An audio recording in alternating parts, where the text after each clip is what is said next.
후보자님, 네, 답변을요, 질의 내용을 잘 듣고 질의 내용에 맞춰서 답변하시기 바랍니다.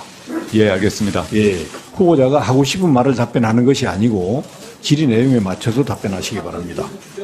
자, 다음은 존경하는 금태섭 의원님 질의하시기 바랍니다. 예, 더불어민주당 금태섭 의원입니다. 이번 논란으로 큰 실망을 한 젊은 세대를 위해서 첫 번째 질문을 드리겠습니다. 후보자는 오랜 기간 SNS를 통해서 사회 문제에 대해, 특히 공정함에 대해 발언을 해왔습니다. 극심한 경쟁에 시달리는 젊은이들은 후보자의 발언을 보면서 그래도 이 세상에는 가치를 지켜가며 사는 분이 있구나, 본보기가 되는 분이 있구나라는 생각을 해왔습니다. 그런데 후보자가 지금까지 해온 말과 실제 살아온 삶이 전혀 다르다는 것을 알면서 충격을 받은 겁니다. 후보자 또는 후보자 주변에서는 위법은 없다, 결정적인 한방은 없지 않느냐, 이런 얘기를 했습니다. 상식에 맞지 않는 답변입니다. 사람이 이걸 묻는데 저걸 답변하면 화가 납니다. 그건 묻는 사람을 바보 취급하는 겁니다. 후보자는 금수저는 진보를 지향하면 안 되냐, 이른바 강남좌파는 많을수록 좋은 것 아니냐라고도 했습니다. 역시 엉뚱한 답입니다. 후보자는 학벌이나 출신과 달리 진보적인 삶을 살아왔다는 이유로 비판받는 것이 아닙니다. 말과 행동이 전혀 다른 언행불일치 때문입니다. 저는 후보자가 진심으로 또 변명 없이 젊은 세대에게 사과해야 한다고 생각을 합니다. 후보자가 우리 세대의 대표적 지식인으로 꼽혀온 것을 생각하면 저도 진심으로 미안한 생각이 듭니다. 후보자는 개혁주의자가 되기 위해 노력했지만 아이 문제에는 불철저하고 안이한 아버지였음을 고백한다라고 말했습니다. 저는 그 얘기를 보고 깜짝 놀랐습니다. 거기서 개혁주의자가 왜 나옵니까? 어제 우연히 젊은이들을 만나서 식사를 했는데 조국 후보자의 가장 큰 단점이 무엇이냐고 물었더니 공감 능력이 없는 것 아닌가요? 라는 답변을 들었습니다.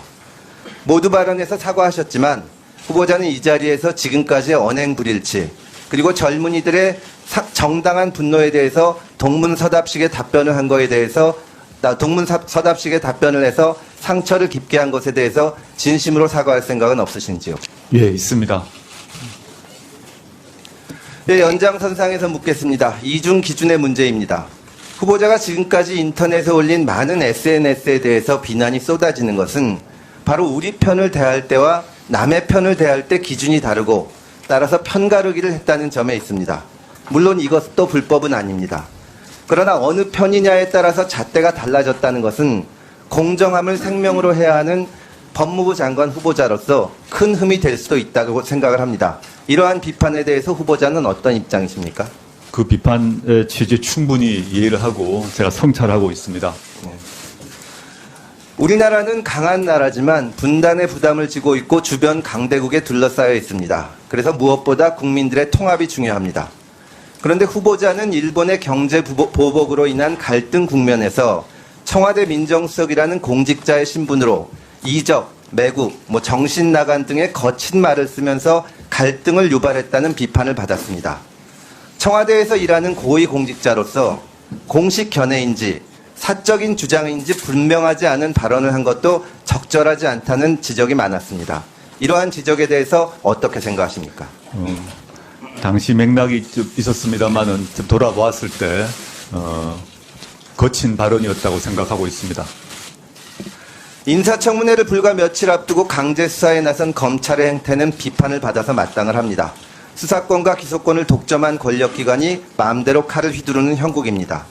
검찰이 저런 행태를 보이는 데는 그 이유 중 하나에는 특수부가 지나치게 막강해진 점을 들 수 있습니다.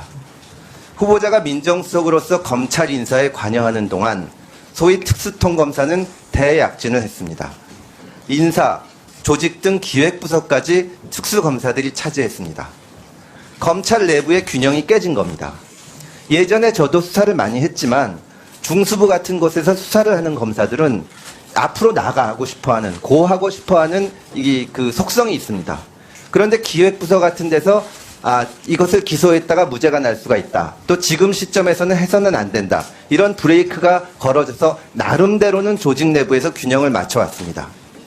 그런데 지금처럼 특수부 검사가 모든 지위를 다 차지하고 모든 보직을 차지하고 있으면 권력기관의 속성상 권한의 남용이 나올 수밖에 없습니다.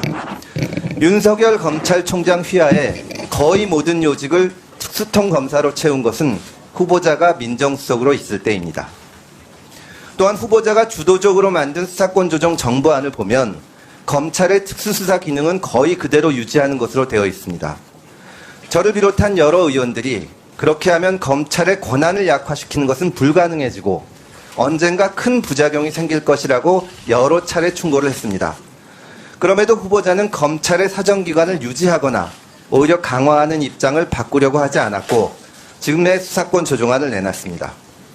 일부에서는 지금 검난이라고까지 부르는 이번 사태를 통해서 후보자가 검찰 개혁에 대해서 지금까지 견지해온 입장에 문제점이 드러났다고 봅니다.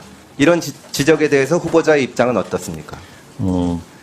수사권 조정안 같은 경우는 두 장관님이 합의하신 것이고 그 두 장관님은 그 당시 시점에 경찰, 검찰의 의견을 존중하면서 절충한 것입니다.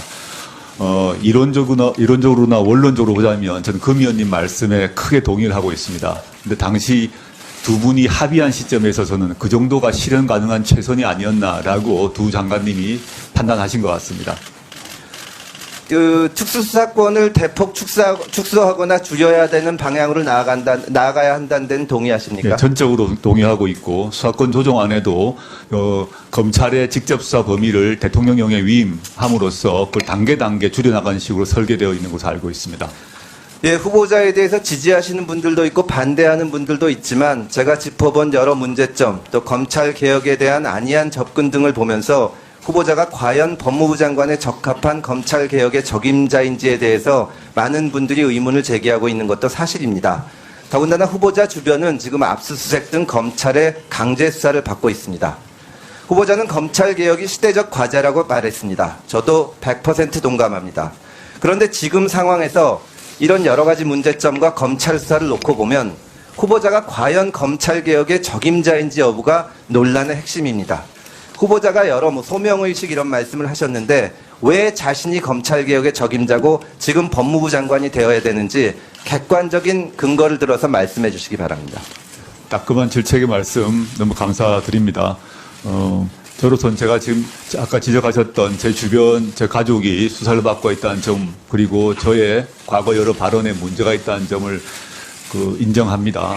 그러면서도 지금 문재인 정부 국정과제의 가장 중요한 과제 중에 하나가 검찰개혁 법무부 탈검찰안입니다. 제가 청와대 민정수석 비서관으로 일을 하면서 그 일에 처음부터 나오기 끝까지 관여를 했고 그 과정에서 관련된 여러 기관들과 계속 조율하고 협의를 해왔습니다. 그러한 점에서 제가 매우 부족합니다만은 그 점에 있어서는 제가 잘할 수 있지 않을까라고 감히 말씀드리는 것입니다. 제가 물론 저보다 훨씬 능력과 도덕성에서 뛰어난 분이 분명히 계실 거라고 생각을 합니다. 지금 시점에서 지금까지 쭉 진행되어 왔던 그 과제를 마무리를 하고 그 다음에 제가 물러나야 되지 않을까라는 생각을 하고 있습니다. 예, 수고하셨습니다.